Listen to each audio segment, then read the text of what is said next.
Everyone, আসলে দেখতে পাচ্ছেন পরিস্থিতি, এত পরিমাণ কুয়াশা সেটা মানে কল্পনা বাইরে আর কি। তো দ্যাটস ওয়াই প্রায় 2 দিন 3 দিন যাবত এই পরিমাণ কুয়াশা হচ্ছে। আমি পরশুদিন থেকে মানে বৃহস্পতিবার রাত থেকে আর কি আছি, বাড়ির মধ্যে আছি আমাদের এলাকায়।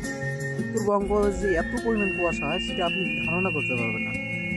তো দেখেন আসলে বর্তমানে এখন বাজে 10:30। তো আমি সকালবেলা উঠেই তো গোসল করি কন্টিনিউ। তো কুয়াশার পরিমাণটা দেখেন। হ্যাঁ, আর একটা কথা হচ্ছে, অনেকেই আছে এই শীতের সময় অনেকে আছে খেজুরের রস খাইতে যায়, কিন্তু আমার বাসা থেকে অল্প একটু দূরে অনেকগুলো খেজুর গাছ।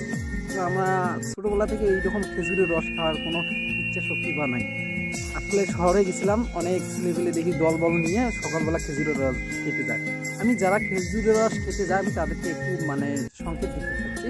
সেটা হচ্ছে শীতের দিনে খেজুরের রসে আসলে মিষ্টিটা একটু স্বাদটা একটু কম লাগবে, আর যখন মানে একটু রোদ কাল আসবে বা একটু রোদের আবহাওয়া থাকবে, টান সময় থাকবে, একটু ওই সময় খেজুরের রসটা একটু মিষ্টি থাকবে।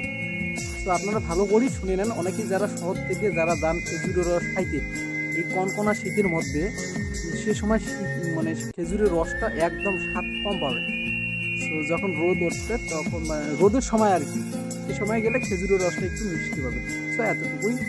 আর আমার উত্তরবঙ্গে এই ছিল আর কি, মানে খবরাখবর আর কি। কি পরিমাণ কুয়াশা দেখতে পাচ্ছেন, দেখতে ভালো লাগতেছে, কিন্তু ভালো লাগলে হবে কি, শীতকালে একটু পোশাক আশাক পরতেই হবে। সো ভালো থাকবেন আর কি।